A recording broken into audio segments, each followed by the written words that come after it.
आप देख रहे हैं बीजापुर समय। मैं आपके साथ खलील कलादगी। उत्तम प्रजाकीय पार्टी यूपीपी के संस्थापक कन्नड़ा फिल्म इंडस्ट्री के रियल स्टार उपेंद्रा ने आज बीजापुर मतक्षेत्र से अपने पार्टी के लोकसभा चुनाव उम्मीदवार के प्रचार के लिए बीजापुर पहुंचे। रियल स्टार उपेंद्रा ने एक प्रेस कॉन्फ्रेंस करते हुए अपनी पार्टी और इस बार के लोकसभा चुनाव में बीजापुर मतक्षेत्र से अपनी पार्टी के उम्मीदवार के संबंध में बात करते हुए और भी कई विषयों पर की बात। ವಿಜಯಪುರದಲ್ಲಿ ಇವತ್ತು ಈ ಪತ್ರಿಕಾಗೋಷ್ಠಿಯಲ್ಲಿ ಇರೋದಕ್ಕೆ ಬಹಳ ಸಂತೋಷ ಅನ್ನಿಸ್ತಾ ಇದೆ.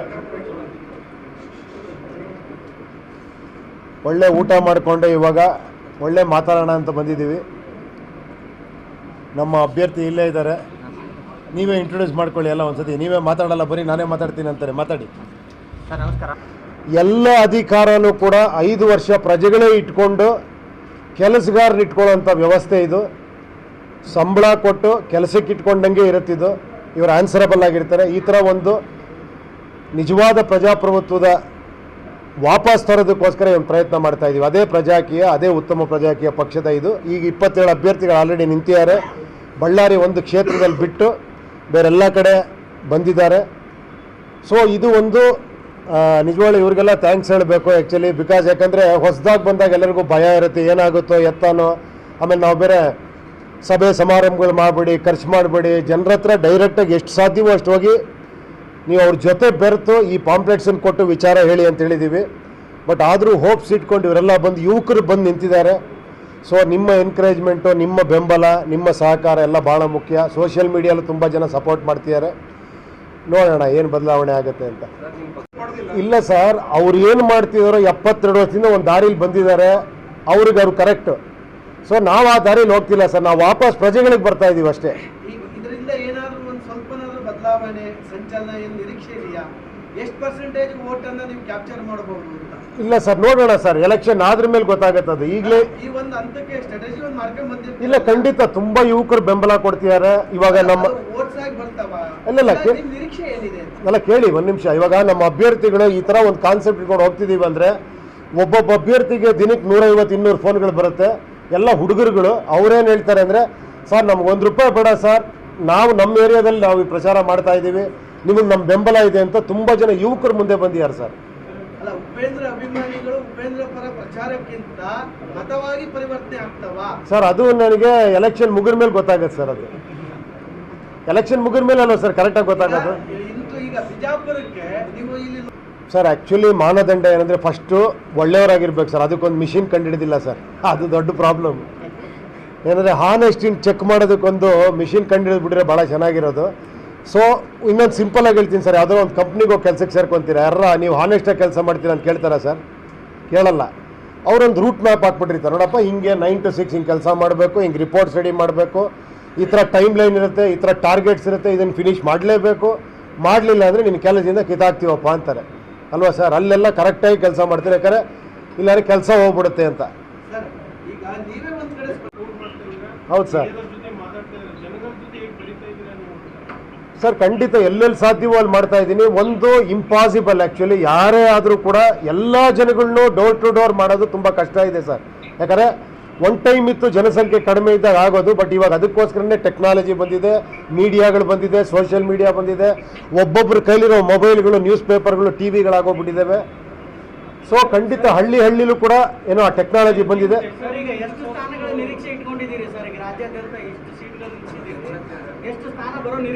ಇಲ್ಲ ಸರ್, ಆ ಥರ ನಿರೀಕ್ಷೆ ಎಲ್ಲ ನಾವು ಫಾಲ್ಸ್ ಇಟ್ಕೊಂಡಿಲ್ಲ ಸರ್. ಇದು ಒಂದು ಹೊಸ ಥರ. ಇದು ಜನಗಳಲ್ಲೇ ಎಷ್ಟು ನಮ್ಮ ವಿಚಾರಗಳು ತಲುಪಿ ಎಷ್ಟು ಬದಲಾಗ್ತೀರ ಅನ್ನೋದು ಚುನಾವಣೆ ಮುಗಿದ ಮೇಲೆ ಗೊತ್ತಾಗುತ್ತೆ ಸರ್. ಸರ್ ನೋಡಿ ಸರ್, ಅದೇ ಹೇಳಿದ್ದು, ಆ ಪ್ರಣಾಳಿಕೆ ನಿಮ್ಗೆ ಆ ಪೇಪರ್ ನೋಡಿ, ಅದರಲ್ಲೇ ಕೊಟ್ಟಿದ್ದೀವಿ. ನೀವು ಅದರಲ್ಲಿ ನೋಡಿದ್ರೆ ಗೊತ್ತಾಗುತ್ತೆ ಸರ್. ಹಾಂ, ಇಲ್ಲ ಸರ್, ಇದನ್ನು ಜನರ ಸಹಾಯ ಕೇಳ್ತೀನಿ ಸರ್. ನನಗೆ ಅವರೇ ಸ್ಟಾರ್ಸ್ಗಳು. ಇದು ನಟ ನಟಿಯರ ಸಹಾಯ ಕೇಳೋದು ರಾಜಕೀಯ ಸರ್. ಇದು ಪ್ರಜಾಕೀಯ, ಆದ್ರಿಂದ ಪ್ರಜೆಗಳೇ ಸ್ಟಾರ್ಗಳು, ನೀವುಗಳೇ ಸ್ಟಾರ್ಗಳು. ಖಂಡಿತ ಇದೆ ಸರ್. ನೋಡೋಣ ಸರ್, ಸ್ಟಾರ್ ವಾರ್ಸ್ಗೂ ಪ್ರಜೆಗಳ ವಾರ್ಗೂ ಏನು ಡಿಫ್ರೆನ್ಸ್ ಆಗುತ್ತೆ ನೋಡೋಣ ಸರ್.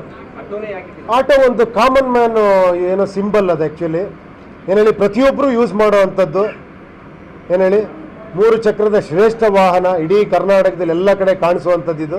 ಸೊ ನಮಗೆ ಸಿಕ್ಕಿರೋ ಒಂದು ಸಿಂಬಲಲ್ಲಿ ಆಟೋ ನಮಗೆ ತುಂಬ ಚೆನ್ನಾಗಿ ಅನ್ನಿಸ್ತು, ಆಟೋನೇ ಸಿಕ್ತು ನಮಗೆ.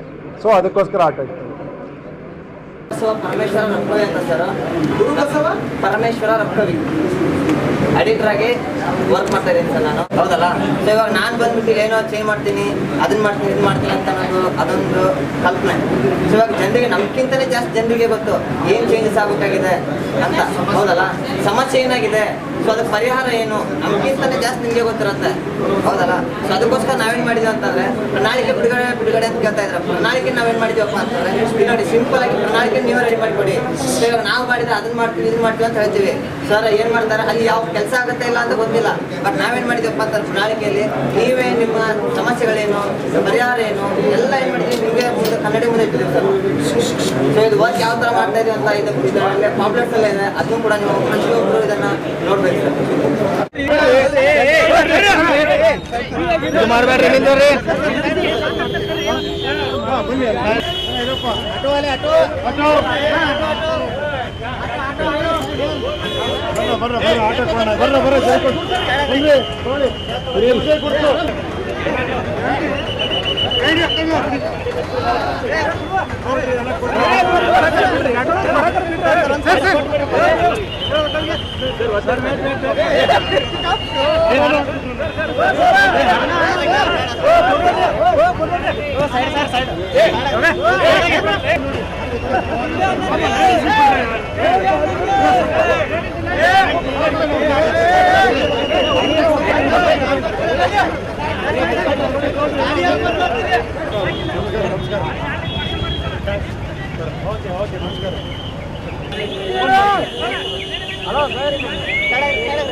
और खबरों के लिए जुड़े रहिएगा आपके अपने चैनल बीजापुर समय के साथ।